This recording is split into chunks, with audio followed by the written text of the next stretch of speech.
வணக்கம்ப்பா, உங்கள் பாட்டி பேசுகிறேன். இப்போ தும்மல் வருது, அடுப்பு தும்மல் வருது, காலை எழுந்திரிச்சோன்னா தும்மல் வருது அப்படின்னு நிறையா பேர் கேட்குறாங்க. தும்முனா குற்றமா அப்படின்னு கேட்பாங்க சில பேர். தும்முனா குற்றமெல்லாம் இல்லை.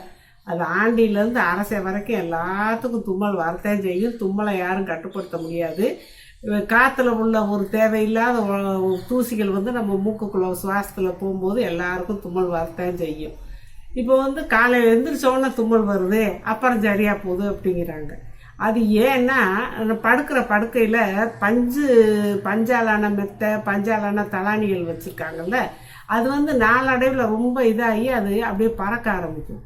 அந்த தூசிகள் நம்ம சுவாசத்தில் போய் இருக்கும். நம்ம எந்திரிச்சோன்னா நம்ம உடம்பு இயங்கும் போது தன்னால் அதை வெளியேற்றுறதுக்காக வேண்டி அந்த தும்மல் வருது. அதே மாதிரி இந்த ஃபேன் கடியில் படுக்கிறோம். ஃபேனில் தூசி இதுக்கு ஏதாவது அடைஞ்சிருந்துச்சுன்னா அது ஃபேன் சுற்றும் போது நம்ம மூக்கில் இதாகுது. அப்புறம் நம்ம வீட்டு பக்கத்தில் செடி கொடிகள் நல்லா பூத்து குலுங்கிக்கிட்டு இருந்துச்சுன்னு வச்சுக்கோங்க. நம்ம ஜன்னல் வழியாக அந்த காற்று வழியாக கூட நம்ம வீட்டில் கூட வீட்டு தோட்டம் போடுறோம் இல்லையா, அதில் பூக்கள்லாம் பூத்து ஒவ்வொருத்தருக்கும் சேராது. அந்த பூவோட மகரந்தம் பார்த்தோம்னா தூள் மாதிரி இருக்கும். லேசாக நம்ம நல்லா பிரித்து பார்த்தா தெரியும் பூவில். அது காற்றுல பறவை வர எல்லாத்துக்கும் இல்லை, ஒரு சிலருக்கு சேராது. அந்த மரத்தினால நம்மளுக்கு அந்த மாதிரி தும்மல் வரும். அப்புறம் இந்த வீட்டில் செல்லப்பிராணி வளர்க்குறாங்கல்ல, நாய் பூனை, அது முடி ஊந்துக்கிட்டே இருக்கும்ப்பா. நாய் பூனைகளுக்கெல்லாம் அது ஒரு சிலருக்கு தான் சேரும், ஒரு சிலருக்கு சேராது. அவங்களுக்கு அந்த அந்த முடி லேசாக பூனை முடியெல்லாம் லேசாக இருக்கும். காற்றுல பறந்து அப்படியே மூக்கில் படும்போது தும்மல் வரும். அதனால் அந்த மாதிரி வரும். சிலருக்கு பிடிக்காத, அவங்களுக்கு ஒவ்வாத உணவு இருக்கும். இது சாப்பிட்டா எனக்கு தும்மல் வந்துடும், அது சாப்பிட்டா முள்ளங்கி சாப்பிட்டா தும்மல் வந்துடும், தக்காளி சாப்பிட்டா தும்மல் வந்துடும் அப்படின்லாம் சொல்லுவாங்க. தக்காளியெல்லாம் வைட்டமின் சி நல்லது தான், ஆனால் எல்லாத்துக்கும் அது சேரும்னு சொல்ல முடியாது. அதனால் தக்காளியை சூப்பாக வச்சு குடிக்கலாம், குழம்புல ரசத்தில் போட்டு சாப்பிட்லாம். இந்த பச்சை தக்காளி திங்கிறவங்களுக்கு ஒரு சிலருக்கு அதில் அலர்ஜி இருந்து அப்படி வரும். அது மாதிரி அவங்களுக்கு தெரியும் எதில் அலர்ஜி இருக்குது, அதை சாப்பிட்டா நம்மளுக்கு தும்மல் வருது. அப்படிங்கும்போது அதை சாப்பிடாம விட்டுறது நல்லது தான். இந்த படுக்கையில் இருக்குதுன்னு சொல்கிறேன்ல, அந்த படுக்கையை அந்த மாதிரி ரொம்ப பழசாச்சுன்னா மாற்றிடணும்ப்பா. ரொம்ப பழசாயிடுச்சுன்னா மாற்றிடணும். அவங்க படுக்கிற இந்த பெட்ஷீட்டு, பொத்துற போர்வை இதெல்லாம் வாரத்துக்கு ஒரு கேள் துவைச்சி நல்லா வெயிலில் காய போட்டுறணும். இந்த ஃபேனை அடிக்கடி தொடச்சிக்கிறணும்ப்பா, ஃபேன் காற்று தூசியில் வராமல். அப்புறம் வீட்டு தோட்டத்துகள்லேருந்து இந்த வர்றது நம்மளுக்கு அதனால் சேரலை, அந்த பூ மகரந்தத்தோட இது சேரலை அப்படிங்கும்போது நம்ம அதை கொஞ்சம் அவங்க ஒவ்வொருத்தருக்கும் சேராது, எல்லாத்துக்கும் இல்லை. அப்படியாப்பட்டவங்க அந்த இடத்துல இந்த பூச்செடிகள் அப்படி வைக்கிறத விட்டுட்டு வேறு செடிகள், மூலிகை செடிகள் கூட வச்சுக்கலாம்.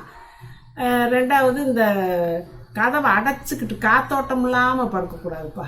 அதே முக்கால்வாசி நமக்கு தும்மல் வர்றதுக்கு சளி பிடிக்கிறதுக்கெலாம் இருக்குது. அதனால் நைட்டு படுக்க போகும்போது கூடிய மட்டும் ஏசி போடாமல் ஜன்னல்லாம் திறந்து வச்சு காத்தோட்டமாக படுக்கணும்.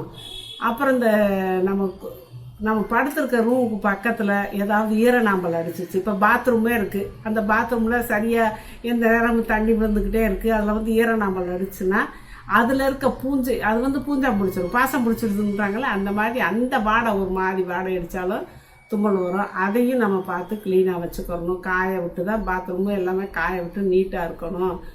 அப்புறம் அந்த குளிர் காலத்தில் வெளியே போனால் அந்த ஜில்னஸ் சேராமல் சளி பிடிக்கும். அதை அந்த பனி நேரத்தில் குளிர் நேரத்தில் வெளியே போகாமல் அதுக்கு மாரி போனால் நல்லா காதை மறைச்சி கட்டி செஞ்சு சேஃப்டியாக பாதுகாப்பாக போய்க்கலாம். அதுக்கு தகுந்த உடைய அணிஞ்சு.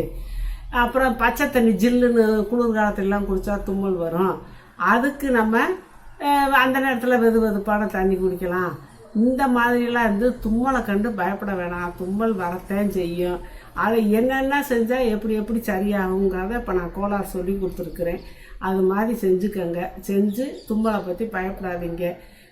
ஆவி பிடிக்கலாம். இப்போ தும்மல் ரொம்ப அடுக்கு தும்மலாக வருது, சளி பிடிக்கிறாப்புல கஷ்டமாக இருந்துச்சுன்னா ஆவி பிடிச்சிக்கலாம். நான் தான் ஆவி பிடிச்சி சொல்லி கொடுத்துருக்கேன்ல, ஆவி பிடிச்சிக்கலாம். ரொம்ப தும்மல் சளி பிடிக்கிறாப்புல முணுன்னு இருக்குன்னா ஒரு ஒரு ஸ்பூனோ 2 ஸ்பூனோ பொட்டுக்கடலை உடச்சக்கடலை இருக்குல்ல, அதை எடுத்து அதில் ஒரு 10 மிளகா போட்டு நல்லா மென்று சாப்பிட்டீங்கனாலும் உங்களுக்கு அந்த மூக்கில் அப்படியே அந்த தண்ணி இருந்தால் நீர் அப்படியே வடிஞ்சிடும். அதனால் நீங்கள் இந்த மாதிரிலாம் செஞ்சு அந்த தும்மலை பற்றி பயப்படாமல் தும்மல் வராத அளவுக்கு கோளாறாக செஞ்சுக்கோங்க. அப்படி வந்தாலும் இந்த மாதிரி நான் சொன்ன மாதிரி சுடு தண்ணி குடிக்க, ஆவி பிடிக்க, இந்த மிளகு போட்டுக்கொள்ள சாப்பிட இப்படிலாம் சரி பண்ணிக்கலாம். சூப்பு, இந்த தும்மல் வர்ற சமயத்தில் சளி பிடிக்கிற மாதிரி இருந்துச்சுன்னா சூப்புகள் மிளகு, சீரகம், பூண்டு இதுகளெல்லாம் போட்டு சூப்பு வச்சு சூடாக குடிச்சிக்கலாம். என்ன காய்கறி சூப்புனாலும் சரி, தக்காளி சூப்புனாலும் சரி, நம்ம ஆட்டு எலும்பு சூப்பு, ஆட்டு கறி சூப்புனாலும் சரி, இந்த நாட்டுக்கோழி சூப்பு ரொம்ப நல்லது. அப்புறம் இந்த கொள்ளு சூப்பெல்லாம் சளிக்கு ரொம்ப நல்லது. அதெல்லாம் நீங்கள் குடிச்சு வரலாம். தும்மலை கண்டு பயப்படாதீங்கப்பா. வாழ்க வளமுடன்.